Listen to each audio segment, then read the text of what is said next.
All right, we're here with Justin Briley. Justin, when did you graduate from CSU? May of 2018. And what was your concentration? It was creative writing, actually. Okay. And what are you doing now? Technical writing. Well, tell us about that. So basically, I work for a division of Stanley Black and Decker called Crib Master. We build uh, basically solutions for inventory management. So like really large sort of advanced vending machines is kind of how you can think about it. And like it distributes everything from like really expensive tools to safety equipment for manufacturing facilities and the military and sort of all that kind of stuff. And what I do in that is I'm the only technical writer in the company. So like I build the manuals for all of our products and work with project managers and engineers and stuff like that. You still there? Yeah, sorry. That's all right. Work with project managers and engineers and stuff like that to get the right information in there. And they are the people who review the information that I put into the documentation. And then we publish it, send it out with the machines or the software, because we've got a big software component too. And then I also build all the work instructions for the manufacturing floor and all the release notes for the software. Basically any kind of documentation that goes along with that, I do it. Technical writing itself is a really, really varied field.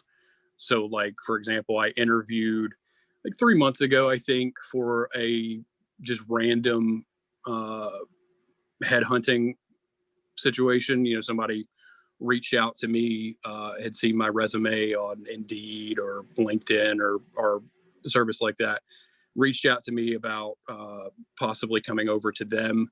And that was for like a data management company, which is wildly different from what I'm doing right now.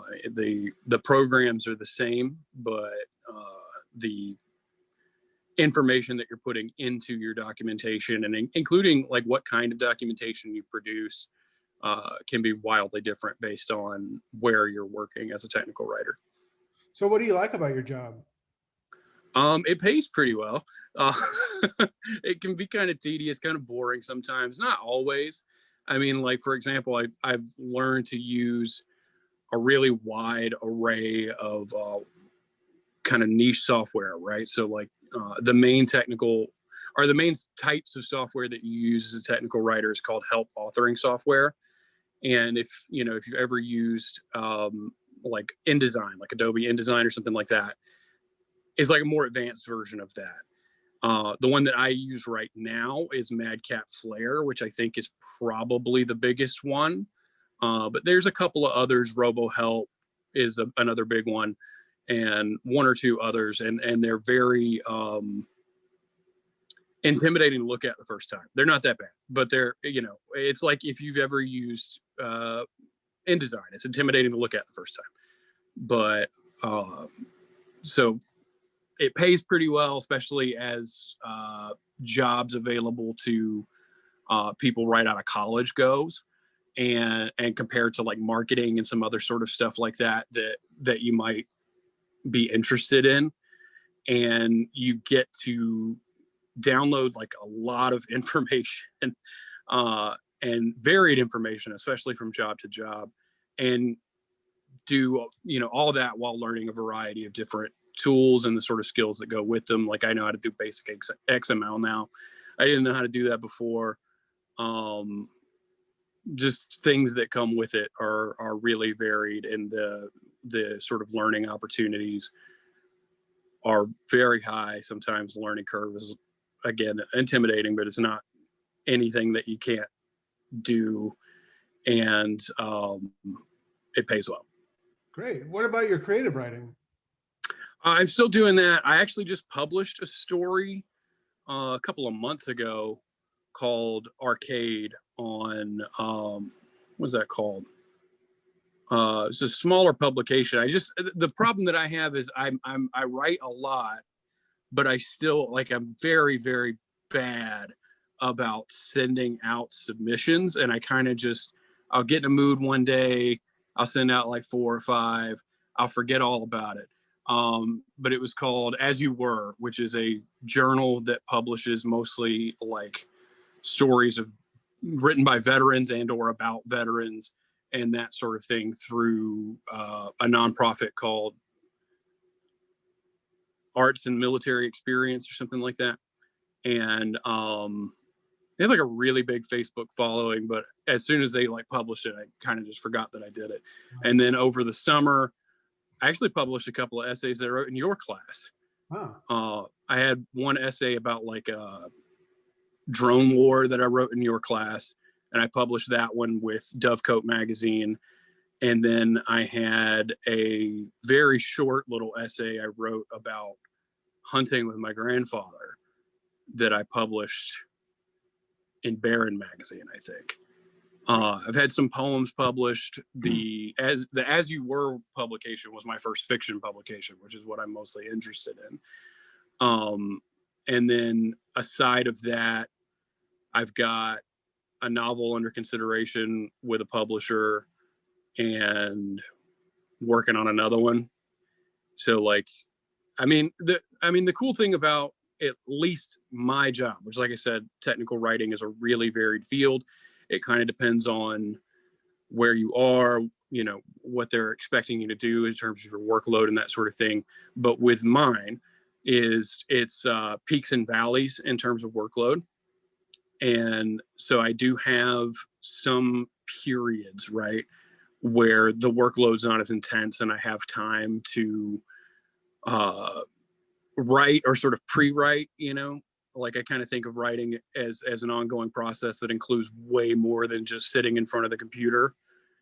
And a lot of it is working things out, you know, and that's one thing that has gotten significantly better since I left CSU is giving concepts or story ideas or whatever time to sort of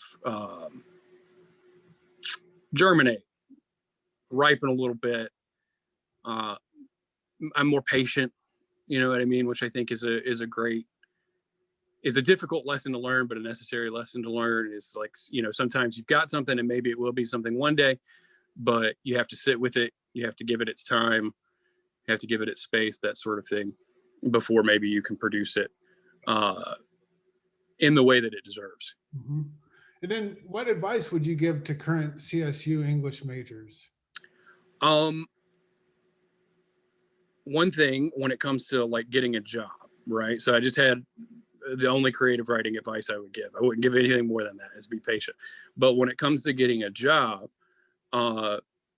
you can't treat that like you treat or like I treat submissions for stories, right? Like, so apply to every job that you're even remotely or think you might be remotely qualified for.